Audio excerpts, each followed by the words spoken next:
एक गांव चुड़ैल को काफी पसंद आ जाता है। क्या प्यारा गांव है। क्यों ना इसी गांव को अपना घर बना लूं? यहाँ तो खाने के लिए भी काफी आदमी मिल जाएंगे। फिर मुझे अपने बच्चे को भी तो ढूंढना है जो कि खो गया था। शायद वो इस गांव में मिल जाए। इस तरह वो चुड़ैल उस गांव में रुक जाती है।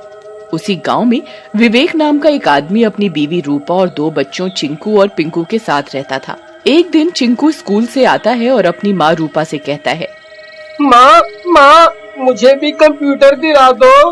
मेरी क्लास में सबके पास कंप्यूटर है और वो कंप्यूटर के विषय में मुझसे ज्यादा अंक लाते हैं।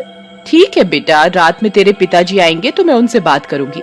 तभी पिंकू बोलता है, माँ इसे YouTube देखना है, कोई पढ़ाई लिखाई नहीं करनी है। वैसे भी इसके जितने भी दोस्तों को जानता हूँ सब कंगले हैं। इस बात पर चिंकू और पिंकू लड़ने लगते हैं। तभी वहाँ विवेक आ जाता है। फिर रूपा विवेक को सारी बात बताती है। देखो बेटा चिंकू, अभी हमारे हालात इतने ठीक नहीं कि मैं तुम्हें कंप्यूटर ला के दे सकूं, लेकिन मैं फिर भी कोशिश करूंगा। ऐसा कहकर विवेक अपने कमरे में चला जाता है और रात में चुड़ैल भी खाने की तलाश में विवेक के घर आ जाती है। आज मेरा पहला शिकार है, इस गांव में मजा आ जाएगा। खूब चबा चबा कर खाऊंगी। वाह, सोचकर ही मुंह में पानी आ गया। क्या रूपा, मेरे बच्चे ने इतने प्यार से कोई चीज मांगी और मैं उसे पूरा नहीं कर सका। मैं अपने बच्चों को क्या जवाब दूंगा, ये सोचकर मुझे रोना आ रहा है। तुम दुखी क्यों हो रहे हो? मैं सुबह चिंकू को समझा दूंगी कि तुम कुछ समय बाद ला दोगे कंप्यूटर। वो बहुत समझदार है और मेरी बात मान जाता है। उन दोनों की बातें बाहर खड़ी चुड़ैल भी सुन रही होती है। तो ये बात है, क्यों ना मैं इसे एक कंप्यूटर दे दूं, फिर तो मजा ही आ जाएगा। इस पूरे गांव में एक भी कंप्यूटर नहीं है। सब कंप्यूटर देखने इसके घर आएंगे तो मैं कई लोगों को मार सकूंगी। अगले दिन सुबह विवेक अपनी बाइक पर जा रहा होता है कि तभी चुड़ैल अपने जादू से रास्ते में एक लैपटॉप गिरा देती है। विवेक की नजर उस पर पड़ती है। विवेक लैपटॉप के पास जाता है और उसे उठा लेता है। अरे वाह, ये तो नया लैपटॉप लगता है भगवान ने मेरी सुन ली। मैं तो कंप्यूटर के बारे में सोच रहा था, उन्होंने मुझे लैपटॉप ही दे दिया। वाह, सही कहा है देने वाला, जब भी देता छप्पर फाड़ के। वाह, मजा आ गया।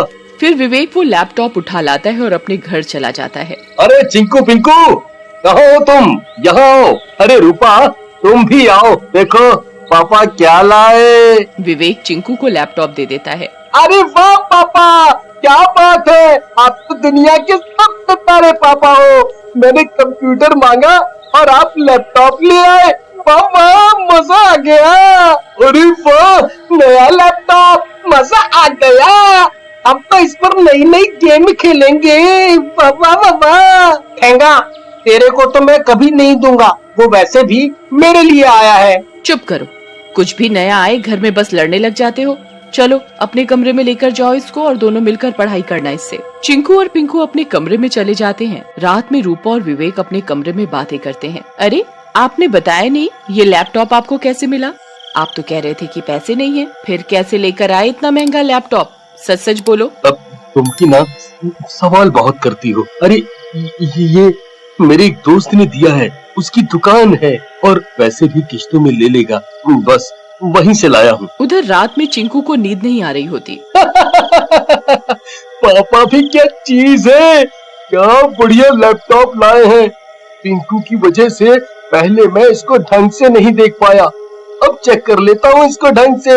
लेकिन जैसे ही चिंकू लैपटॉप को चालू करता है, उसकी स्क्रीन पर उसी चुड़ैल का हंसता हुआ चेहरा आ जाता है। आओ चिंकू, मैं कब से तुम्हारा इंतजार कर रही हूँ। इससे पहले चिंकू कुछ समझ पाता, चुड़ैल उसे लैपटॉप के अंदर खींच लेती है और लैपटॉप भी बंद हो जाता है। अगले दिन पिंकू सोकर उठता है, लेकिन उसे चिंकू कहीं दिखाई नहीं देता। वो बाहर आता है और घर में देखता है, लेकिन पूरे घर में उसे चिंकू कहीं नहीं दिखाई देता। तभी रूपा आ जाती है। अरे पिंकू, क्या ढूंढ रहे हो इधर उधर, क्या हुआ? माँ, मैं चिंकू को ढूंढ रहा हूँ, पता नहीं कहाँ चला गया, मिल ही नहीं रहा। फिर दोनों मिलकर उसे ढूंढते हैं, लेकिन चिंकू उन दोनों को कहीं नहीं मिलता। सुबह से शाम हो जाती है। तभी विवेक भी आ जाता है और रूपा उसे भी पूरी बात बताती है। तूने ही कुछ बोला होगा, नहीं तो वो बेचारा क्यों ऐसे जाता? सब तेरी वजह से हुआ है। तू तो वैसे भी उससे बहुत लड़ता है, अगर चिंकू ना मिला तो तेरी खैर नहीं। ऐसा कहकर विवेक गुस्से में पिंकू को जोर से थप्पड़ मार देता है और उसे उसके कमरे में जाने के लिए बोलता है। पिंकू रोता हुआ अपने कमरे में चला जाता है। तभी पिंकू की नजर उसी लैपटॉप पर पड़ती है। वो भी चिंकू की तरह उसको खोल देता है। खोलते ही चुड़ैल फिर से उसको भी लैपटॉप के अंदर खींच लेती है। मजा आ गया, एक एक कर मैं इसके सब घर वालों को अंदर खींच लेती हूँ, फिर अपने चुड़ैल लोक में ले जाकर मार दूंगी। इन दोनों बच्चों की बलि दे दूंगी। इधर लैपटॉप के अंदर दोनों चिंकू और पिंकू कैद हो जाते हैं। उधर अगले दिन सुबह पिंकू को कमरे में ना पाकर, तुम ज्यादा चाचा चौधरी बन रहे थे ना, अब मेरे दोनों बच्चे खो गए हैं, अब बताओ मैं उन्हें कहाँ ढूंढूं? बोलो, तुम्हारी डांट की वजह से ही मेरे दोनों बच्चे खो गए हैं, अब जाओ और उन्हें ढूंढ कर ले आओ, जाओ। विवेक रूपा को गुस्से में देखकर कुछ नहीं बोलता और चुपचाप पिंकू को ढूंढने बाहर चला जाता है और रात को घर वापस आता है। रूपा चिंकू पिंकू के कमरे में बैठी होती है।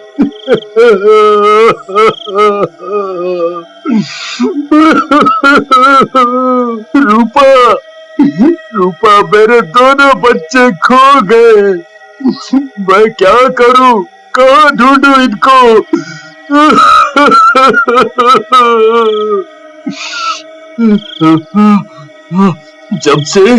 जब से ये मनहूस लैपटॉप घर में आया है, तभी से मेरे बच्चे गायब हैं। मैं इस लैपटॉप को ही बाहर फेंक देता हूँ, हाँ बाहर फेंक देता हूँ। लेकिन जैसे ही विवेक लैपटॉप की तरफ बढ़ता है, उस लैपटॉप में से धुआं उठने लगता है और चुड़ैल बाहर आ जाती है। तेरे लालच ने ही तेरे बच्चों को मेरी कैद में करवा रखा है, ना तू लालच करता और ना तेरे बच्चे मेरे जाल में फंसते। क्या मतलब? और कहाँ है मेरे बच्चे? और तुम किस लालच की बात कर रहे हो? बताओ मुझे। फिर चुड़ैल रूपा को सारी बात बताती है, जिसे सुनकर रूपा को बहुत गुस्सा आ जाता है। चुड़ैल जी, आप मुझे भी वहीं ले चलो जहाँ मेरे दोनों बच्चे कैद हैं। मुझे नहीं रहना इस नासमिटे के साथ जो इतना झूठ बोलता है। तुम क्या बोल रही हो रूपा? मैंने ये झूठ कोई अपने लिए थोड़ी बोला था, माफ कर दो मुझे। उनकी बातें सुनकर चुड़ैल को गुस्सा आ जाता है। तुम दोनों ये ड्रामा बंद करो और डरो मत, मैं तुम दोनों को भी वहीं लेकर जा रही हूँ जहाँ मैंने तुम्हारे दोनों बच्चों को कैद कर रखा है। फिर चुड़ैल विवेक और रूपा को भी वहीं लेकर चली जाती है जहाँ उसने चिंकू और पिंकू को कैद किया होता है। अरे वाह, आज तो अमावस की रात है। आज के दिन ही तो मुझे तुम्हारे दोनों बेटों की बलि देनी है, ताकि मैं अपने खोए हुए बच्चे का पता लगा सकूं। चुड़ैल जी, अगर आपको बलि देनी है तो मेरे छोटे बेटे की बलि दे दो और हमें भी मार डालो, लेकिन मेरे बड़े बेटे को छोड़ दो, वो किसी और की अमानत है। किसी और की अमानत है? मतलब क्या वो तेरा बेटा नहीं है? नहीं, वो मेरा बेटा नहीं है। एक रात हम कहीं से जा रहे थे तो वो हमें रात में लोहा रोड में रोता हुआ मिला था। उसके माँ बाप का एक्सीडेंट हो गया था, बस वो तब से मेरे पास है। वो एक्सीडेंट तो मेरा हुआ था। मैं और मेरे पति अपने बच्चे के साथ जा रहे थे, तभी एक ट्रक ने हमें कुचल दिया था। बस तब से मैं चुड़ैल बन गई और अपने बच्चे को ढूंढ रही हूँ। आज मेरा बेटा मिल गया। फिर चुड़ैल चिंकू को अपने पास बुलाती है। आजा बेटा, मैं तेरी माँ हूँ। लेकिन चिंकू रूपा से जाकर लिपट जाता है। ये देखकर चुड़ैल को रोना आ जाता है। नहीं, तुम मेरी माँ नहीं हो, मेरी माँ यही है। वैसे भी तुम तो लोगों का खून पीती हो, तुम तो मारती हो, तुम कंती हो। नहीं नहीं नहीं, मेरी माँ यही है। आज से चिंकू आपका ही बच्चा है रूपा बहन, इसका ख्याल रखना। मैं भी इस दुनिया को छोड़कर जा रही हूँ। ऐसा कहकर चुड़ैल वहाँ से गायब हो जाती है और वो चारों अपने घर चले जाते हैं।